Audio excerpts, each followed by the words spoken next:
Hello, Spiderduck. Welcome back to the Spiderduck Showcase. My name is Greg, and with me is a co-host. Please introduce yourself. Hi. His name is Hi. So, Hi. What we have here today, Hi, won't you please explain what we have here today? Hi. This is a Gangnam Style Clive. Please don't say that. Oh, it's Gunman Clive. I also don't mind the graphical glitches. That's my graphics setup. Yeah, in this game it doesn't really look like fruit roll-ups. By the way, PETA just called. They said, "Fuck you for killing that horse." These actually, we might skip to your point pretty early because these horses remind me a lot of the ostriches from the end of Woodman's stage. You remember how you would have to stand still and they would just go over you? Yes, I do. And the horses do the exact same thing.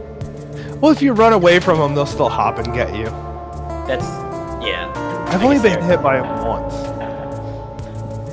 So you got Donkey Kong. He's tossing barrels. And you got a race to get to Donkey Kong. that's not quite what's going on. Oh. So this is kind of a Mega Man-esque game that's out on Steam and 3DS and iOS and I think Android. Probably, most likely. It's $2 on Steam. And it's not the most original game, but it is certainly worth $2, if only for the graphics. Like, the graphics are easily the best part of this game. It's gorgeous watching the horses die. Like, you know, it's like, oh, do I want to see a horse die? Not really, but in this game, it looks amazing when the horses die. Look at this Donkey Kong stage. See, there's so much Donkey Kong at the same time. It's just beautiful. Like, the way that enemies die, the death animations are usually pretty great. Unless, like, you have your graphics card that shoots fruit roll-ups and things die. It looks fine on my 3DS. Oh, it looks fine on my Steam. Like, fruit roll-ups do not show up. It's a very interesting thing. See, even this is very Mega Man. Like, This game is Western Mega Man. You are a cowboy named John Marston. And maybe not that. Oh. He might be named Clive.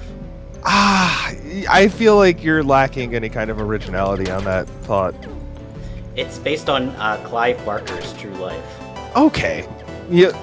So this is actually a documentary piece. Yeah. I love the animation on the bats, by the way. Yeah, the bats look super creepy with their flappy wings. Everything about this game it has something special about the way that it looks, and for something that I should probably get these guys on for an interview. That might be a good idea. There's just something about the way that it looks, and it feels like this game probably didn't take the longest time to make. And it's not a super long game, and it just seems like they really knew what they wanted to focus on and get a certain amount of quality to what this is. And it's... I feel like it's a high-quality piece of content, even if with floating cakes.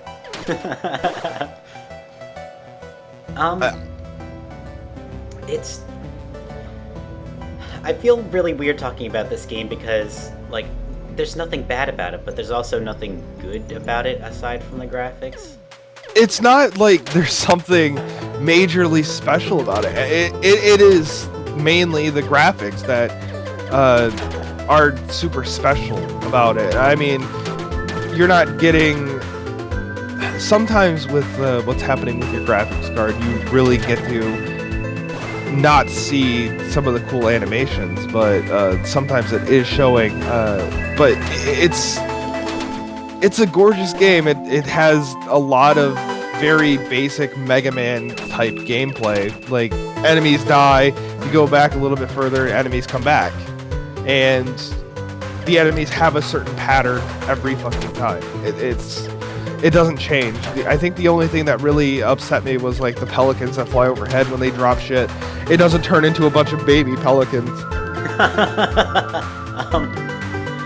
I think one thing that's worth noting about the Mega Man influence is that the enemies are far more like the ones out of Mega Man 1, where, like, they are certainly intelligently designed and placed, but they lack the interesting twists that you see in later Mega Man games. They're kind of straightforward. Yeah, like, those enemies aren't going to turn around. Those are, like, stuck in cover. It's, you know, very Gears of War sometimes, where the AI just shits the bed. It's just like, oh, well, you know, I'm going to kill you. Oh, I do remember this boss. Okay. This thing is amazing. It is beautiful. You can shoot those out of the air, but I am extraordinarily bad at it. I had no idea you could shoot those out of the air. I just, I ended up playing it safe and standing right where you are, basically. Or where you were. It's... I don't know, it reminds me of the train boss from Rocket Knight Adventures, and I think that's exactly what it's supposed to be. It's a lot lamer than that boss, though. You have to admit that. Ah, yeah, okay. I'll admit it, just for you.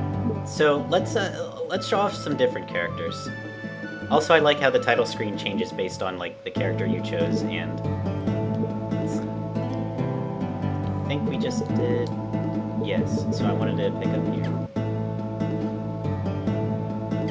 Okay, see, I've only played as Clive. So this. Oh God, she's Princess Peach. Yeah, pretty much. The interesting thing about this game is that the early game tends towards combat, while the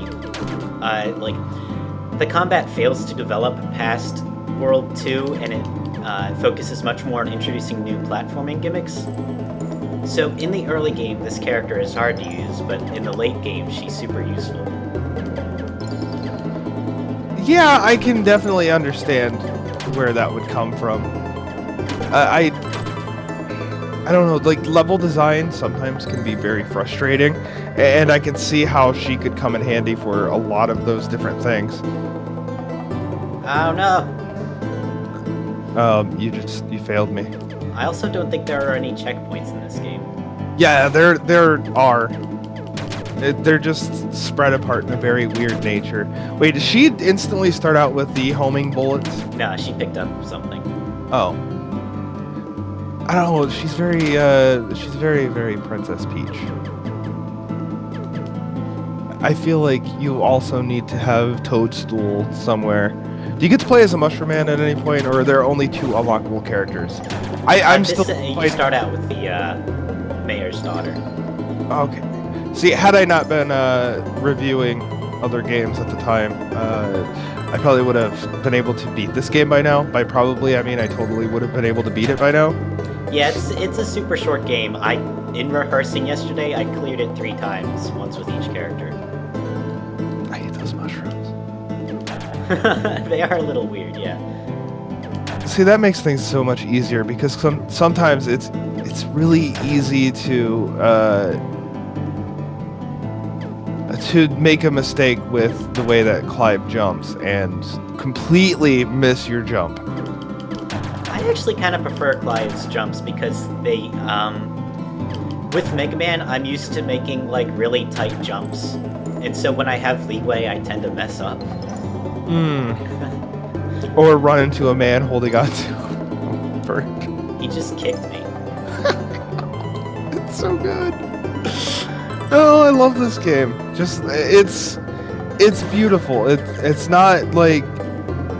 There's no grand thing to it. There's nothing about this game that's like, oh, this is my favorite game of all time, or this even competes for greatest game of all time, but it knows what it's trying to do. It knows what it's got its goal set as, and it achieves that goal, which is like, give people a different kind of graphics engine to dick around in what is essentially a Mega Man world. I think what's neat about this game more than Mega Man games, though, is that you get a lot of platforms that react to you. Like in the first world, there's the weighted platforms that you can use to ride across lines, and there were those things there that I had to balance on. Mm-hmm. American Gladiators. Yes. So whenever the American Gladiator platforming shows up, I think it's really neat, and... Oh no. Oh, you should have just went back. Yeah. It's a fun game to watch too. I haven't watched anybody else play this. I think the most I ever watched before this was like 10 seconds before, just to be like, oh, okay, so this is what Gunman Clive is. It's beautiful. I want to play this. And I turned off the video I had been watching forever ago. This game's really fun to watch, actually. Kind of like Mega Man's fun to watch. Even though we all know how much I hate Mega Man, and how much you hate Mega Man. We hate Mega Man here. Yeah, I know. Mega Man is just the worst. Oh, he's so terrible. So what's neat here is that below me was a rotating platform that rotated on its own, and then we have a platform that rotates under my weight. And like, the game is kind of inconsistent about this, but at times it will have super neat juxtapositions like that. I feel like it's not okay to talk about this girl's weight, Greg. You gotta be careful when talking about a woman's weight. Did I also mention that she jumps higher than Clive? Oh, you can...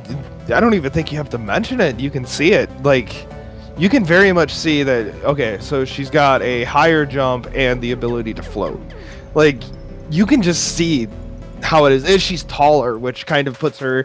I feel like that's where they wanted to add the disadvantage, is she's a little bit taller, which can screw you over a little bit easier.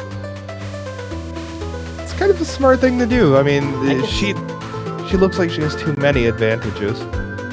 Yeah, it's not a perfectly balanced game, but I think they balanced it more for fun than for difficulty. I think, just for funsies, they should add in a super fighting robot. Also, we were talking about Donkey Kong. That may be a section right out of the forest level. Oh, that's a good point. Luckily, they put it right next to a level out of, or a portion out of the Leg Man. Yeah, there's so many things that it's just like, I could see where they took it,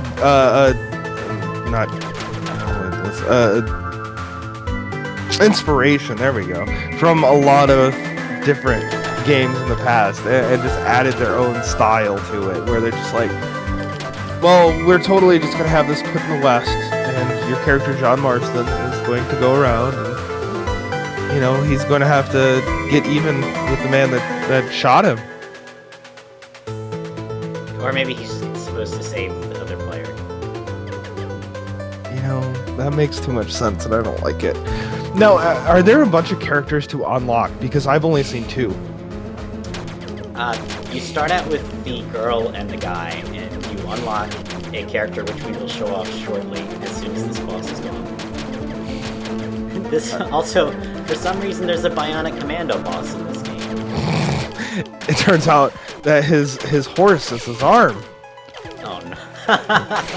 That's a little joke. And he has to be careful or else he'll commit the act of a bestiality.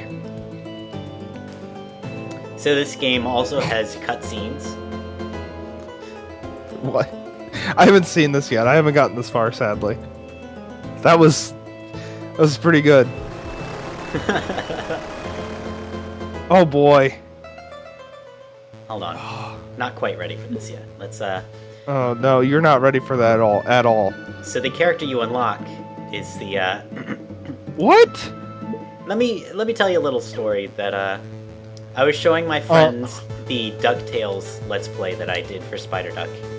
And they were like, "So do you guys at Spiderduck only cover games with ducks in them?" Oh man. And from that moment I knew this would have to happen. What is happening? Normally you have a gun for this part, but the duck has no offensive capabilities. Oh man. Oh man.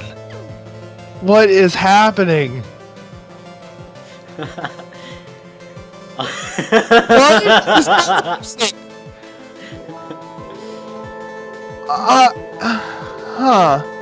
I really enjoy this man's sense of humor. Bertil, whoever.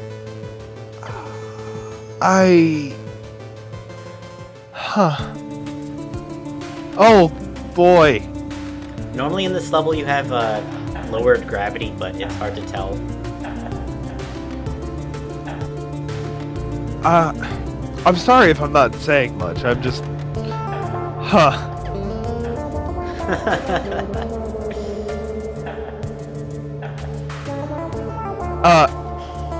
So he has no offensive maneuvers. Yes. Okay. Alright. That's... Huh. No. I have no other questions. I feel kind of bad because it's like, oh, well, here's some dead air for you. Let's bask in the glory of the duck. I don't know what to say at this point. That's the sad thing. So It's neat that...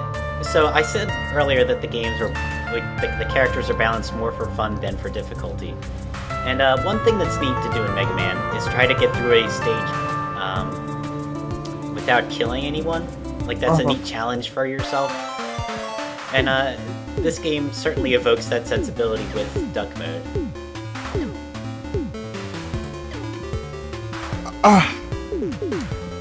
So, do you play through every stage as this duck? Each character plays through the entire game, yeah. And you have to unlock the stages with each character. Okay, so how does he fight bosses? Oh, you skip the bosses. Oh, okay. No, I did... Look at... Okay, first of all, you're a duck. But second of all, the animations in this game are gorgeous. Yeah, I mean, just, like, let's watch the duck waddle. Like... Well, there was the robot with the unicycle robot, I guess we'll call it. Just watching him roll around and then stop and his arms swing and everything, it's gorgeous. It's a beautiful game, like, when it comes to the animations and how simplistic the, oh, well, here's the outline and then we're just going to do a shading technique. You know, it's really beautiful. This game, I feel like, considering that it's like not a graphical powerhouse and it's not throwing a bunch of different colors at you and shit. It allows for really crisp animations. It's gorgeous. It's really beautiful. Like, this game is beautiful. I'm searching for something to say about the duck. Watch this guy. Okay, watch. Oh god, that's beautiful. I never noticed that. Let him come back towards you. Just it's alright. Oh, it's beautiful. That's some good animation. Like, give me a new Mega Man or another Gunman Clive with different kinds of power-ups and add a whole shitload to it, and I will be extremely happy, even if I have to play through as a duck that shoots laser beams out of his face. I would prefer that instance. I would be completely cool with that. So the word on the street is that this guy is working on a Zelda game currently. And that jump I just did took me like half an hour last night. Wait, a real Zelda game? No. Like a Zelda-esque game, I should say. Alright. So the Binding of Isaac Rebirth? Let's have that discussion again. So that's Gunman Clive. No, it's not. That's not Gunman Clive at all. That's a duck. I'm pretty sure that's a duck. Ducks and Clive. Ducks don't have eyes. This is a widely known fact. We should have just done a Let's Play for this. We could have. I think that's what we just did. Well, we skipped the first world. Did you have any parting thoughts on Gunman Clive? There's a duck. He has no eyes, and he knows how to maneuver through everything. Gunman Clive, in all seriousness, it's $2. It's well worth the $2. I feel like it's worth up to $5 in a lot of instances. It's really beautiful. There's multiple play styles to be had, and the music's pretty good too. It's nothing mind-blowing or anything, but it's pretty good music. The music is very well produced. I think that's what really gets me into it. Everything about this game is good. It's not a mind-blowingly great game, but everything about this game is good. And for $2, I mean, it might as well just make this game great. So, I think in that case, nothing about this game is mind-blowing or life-changing, but it's still pretty good. Like, I would call this game a good time killer then. Yes. Or like, when you can't devote brain power to a game, this is a nice game to flip on and just kind of go through. Look at that duck, he disagrees with you. There are a lot of neat touches that make this a fun experience, yes. That duck's disagreeing with you again. I want that duck to just be in everything ever.